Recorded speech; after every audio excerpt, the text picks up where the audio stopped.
Bismillahirrahmanirrahim. Assalamualaikum warahmatullahi wabarakatuh. Sebelumnya perkenalkan, nama saya Rian Muhammadiyah Nuri Alfarisi dengan IPA 1236592. Saya dari kelas TI 2023 1B. Di sini saya akan mempresentasikan artikel saya untuk memenuhi tugas akhir mata kuliah literatur review yang diampu oleh Bapak Yudhistira. Langsung saja untuk untuk judul saya itu prediksi depresi mahasiswa menggunakan machine learning ya, sebuah sistematik literatur review. Untuk melatar belakangi artikel saya yaitu pertama masalah kesehatan mental yang meluas gitu ya. Kemudian deteksi dini masih sangat terbatas gitu ya. Banyak kasus depresi yang belum teridentifikasi karena keterbatasan akses layanan kesehatan mental dan rendahnya mekanisme deteksi dini di lingkungan kampus. Kemudian ketiga, peluang machine learning. Keempat, kebutuhan sistematis literatur. Rumusan masalah atau research gap-nya ya, meskipun berbagai penelitian ML ya atau machine learning untuk prediksi kesehatan mental berkembang pesat, nah kajian sistematis yang berfokus khusus pada mahasiswa itu masih sangat terbatas gitu ya. Pertama, kajian sistematis sebelumnya lebih banyak berfokus pada populasi umum, pasien klinis, atau penggunaan media sosial, bukan mahasiswa secara khusus. Kedua, belum banyak penelitian yang mensintesis hubungan antara karakteristik dataset, variabel prediktif, algoritma machine learning, dan performa evaluasi pada populasi mahasiswa. Ketiga, penerapan explainable AI atau XAI dalam konteks prediksi depresi mahasiswa masih belum banyak dievaluasi gitu ya, terutama kontribusinya belum terhadap transparansi model. Tujuan penelitian ya dan research questionnya. Pertama itu tujuan penelitian ini yaitu mengidentifikasi algoritma machine learning yang digunakan dalam prediksi depresi mahasiswa.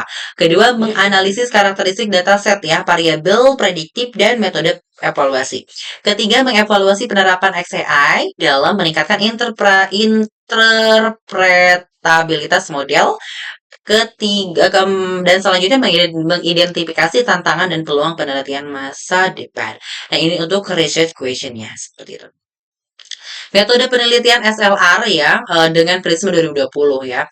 Penelitian menggunakan SLR atau Systematic Literature Review mengikuti pedoman Prisma 2020 ya.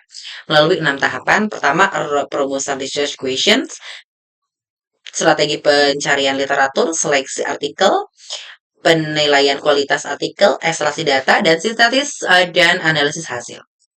Strategi pencarian dan kriteria seleksi. Nah, jadi untuk di Scopus itu Juli 2026 ya, ada 140 artikel awal ditemukan dari Scopus. Kemudian ada 17 artikel akhir ya yang lolos seleksi atau dianalisis dari 2023 sampai 2026 terbitannya seperti itu.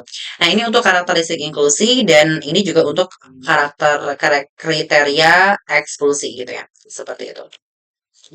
Kemudian hasil seleksi literatur. Nah, dari 17 artikel yang terbitan 2023 dan sampai 2026 memenuhi seluruh kriteria inklusi dan dianalisis sebagai dasar sintesis penelitian ini gitu ya. Jadi ada 52,9% artikel terbit 2026 menunjukkan tren riset yang berkembang sangat pesat seperti itu. Nah, ini tuh 2023, ini untuk untuk diagramnya seperti ini. Distribusi artikelnya berdasarkan tahun publikasinya 2023, 2024, 2025, 2026. Seperti itu. Algoritma machine learning yang paling banyak digunakan. Nah, ini yang algoritma machine learningnya yang paling banyak digunakan itu dari Light GBM, Gradient, KKN, terus dan yang lainnya. Nah, ini di XGBoost ini ya paling banyak gitu ya. XGBoost ini digunakan pada 14 dari 17 artikel. 82%-nya gitu ya. Algoritma gradient boosting ini unggul dalam menangani hubungan nonlinear, data berdimensi tinggi, dan proses optimasi yang efisien, sehingga umumnya menghasilkan performa prediksi terbaik dibanding algoritma konvensional. Seperti itu. Karakteristik dataset dan faktor prediktif. Nah, jenis datasetnya itu ada survei psikologis ya, terus ada biomarker biologis. Kategori faktor prediktifnya ya, psikologis itu ada skor depresi, kecemasan, stres, terus ada biologis, demografis itu ada usia, jenis kelamin, terus ada akademiknya gitu, aktivitas atau kondisi akademik gitu ya, terus klinis, riwayat kesehatan, multimodal atau kombinasi, yaitu kombinasi seluruh faktor. Kemudian performa model atau dengan pelaporan matriks terlengkap. Nah, ini algoritma terbaiknya gitu ya. Terus ini akurasinya, ada kolom precision-nya, recall, eval score, dan RC out-nya. Seperti itu. Nah, ini yang saya bacakan untuk yang hybrid LSTM ya. Akurasinya itu di 0,98, precision-nya di 0,98, recall 0,98, eval score-nya 0,98, dan ROC out-nya sama di 0, di 0,97 seperti itu. Nah, ini untuk XGBoost, Rhino Forest, MX XGBoost, dan juga XGBoost ya. Yang paling bawah itu di 0,77 untuk akurasinya seperti itu.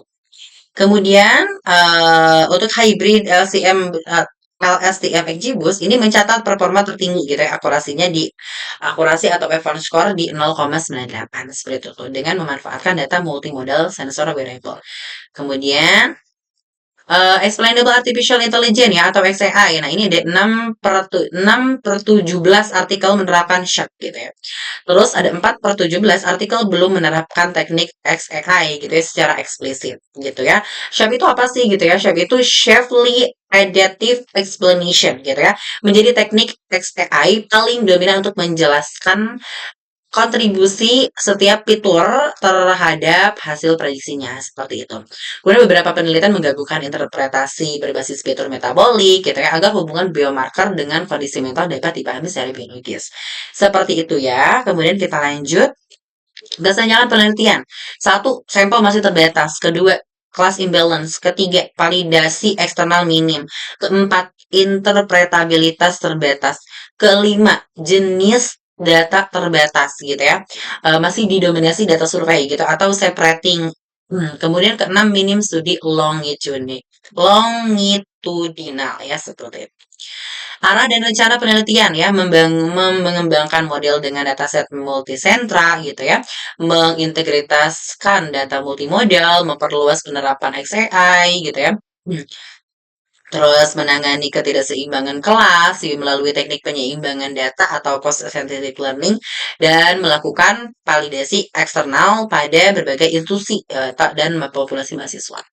Kesimpulannya, algoritma dominan gitu ya. Algoritma dominan itu XGBoost ya, paling banyak digunakan. 14/17 artikel. Diikuti Random Forest, SVM, dan pendekatan ensemble atau hybrid lainnya. Terus dataset beragam, terjadi pergeseran data gitu ya, dari data survei tunggal menuju integritas data psikologis, klinis, biologis, dan perilaku. Ketiga, performa model, algoritma gradient boosting dan ensemble learning umumnya memberikan performa evaluasi terbaik dibanding metode konvensional. Keempat, XAI itu meningkat ya, penerapan SHARP terus meningkat untuk transparansi model, namun belum merata di seluruh penelitian seperti itu. Kemudian ini menjadi dasar pengembangan sistem deteksi dini, depresi yang lebih akurat, transparan, dan andal di lingkungan pendidikan tinggi. Mungkin itu saja yang bisa dapat saya presentasikan. Kurang lebihnya mohon maaf. Saya Rian Alfarisi. Wassalamualaikum warahmatullahi wabarakatuh.